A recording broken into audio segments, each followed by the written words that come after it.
Dragon here.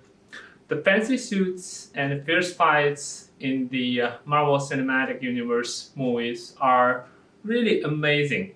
They are truly a bright generation in the history of filming industry.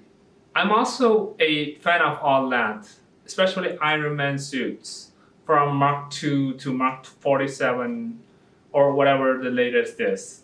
But today, I'd like to talk about something very serious. It's about the 10 rings in MCU and Mongolian from my personal perspective.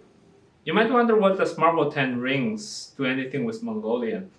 Let me explain.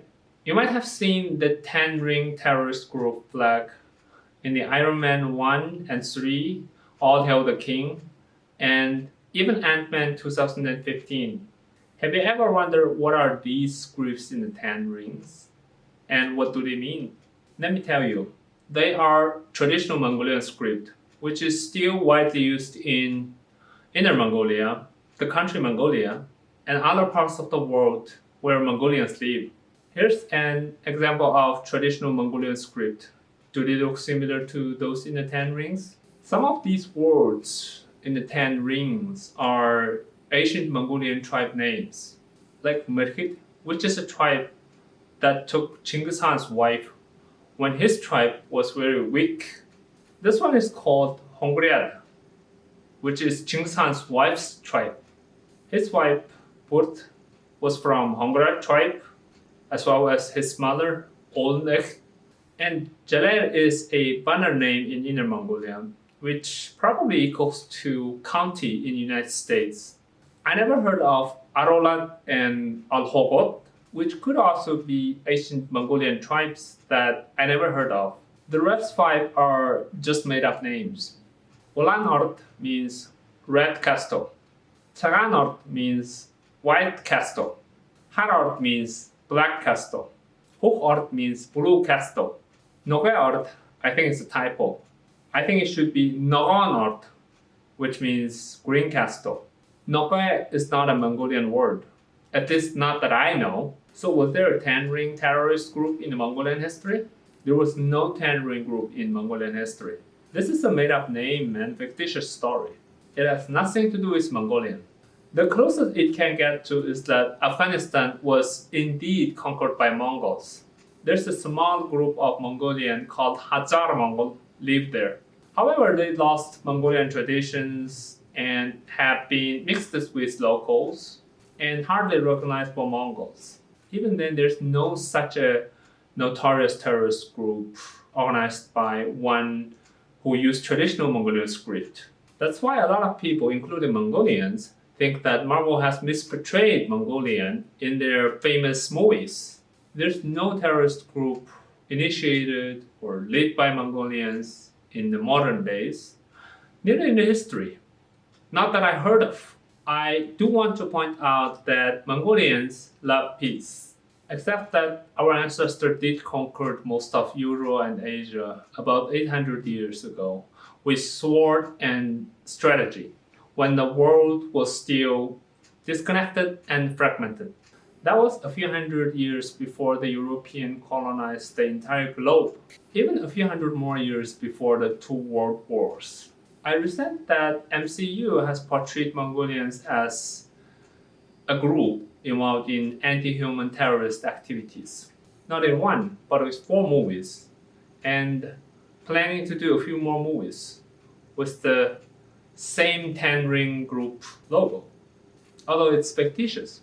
That's why in 2013, the Minister of Cultural, Sports, and Tourism of Mongolia, Oyonggul Chedapdamba, requested an apology from Kevin Feige, the president of Marvel Studios, to all Mongolians. There are a few rumors, almost exclusively in Mongolian news, saying that MCU has apologized. But these rumors in Mongolian websites only includes the letter from the minister. There's no video, no official letter, not a few words in anywhere, not even on the MCU websites, saying that the studio has apologized for misportraying Mongolians in their movies. This is a nice thing about Mongolian politicians who serve only internally, not internationally. As long as the 3 million people are fine, they would just sit back and start counting the money that they got from the copper mining. I think there's another thing that MCU can do besides the ungiven apology. That is, they can digitally remove these Mongolian scripts from the 10 rings in the already made movies and replace them with made up scripts or drawings. And they can use this new logo in their future movies. That way, no one got hurt. Otherwise, even if an apology is given officially, let's assume it's a sincere one, they're going to continue to use the same logo in their future movies, like the Shang-Chi and the Legend of Ten Rings, which is going to be released in next year or the year after. Then they continue to hurt people like me. It's like saying, sorry, I just stepped on your food, but let me step on it 2 more times.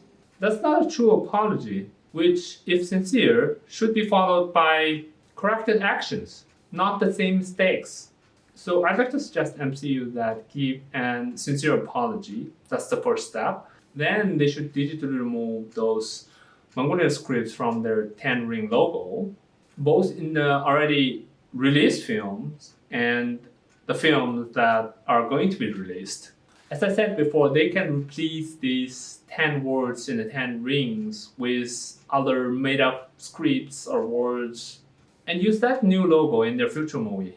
That way no one got hurt. It will be a win-win situation since there aren't many scenes where this logo was displayed in the release movies like Iron Man 1 to 3. The cost of fixing them digitally is probably just a couple $1,000s. That's affordable for a studio who generates $5 billion earning per year. I know that MCU embraces cultural diversity, and you can tell that from the movie Black Panther. I hope that MCU will realize this quickly if it hasn't.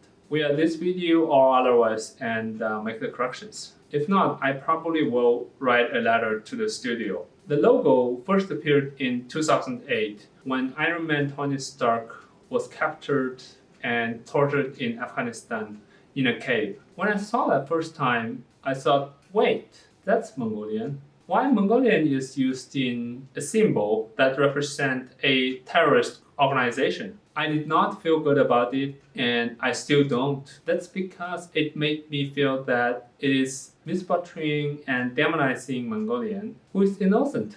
Think it this way. Let's assume you're Italian. Let's say that MCU has put a few Italian words into the 10 ring logo. Let's say they are Italian kings' names. Everyone who knows the words would think that does it mean that Italians are involved in terrorist activities or often involved in terrorist activities? Does Italian has a history of terrorism? Then you instantly feel innocent.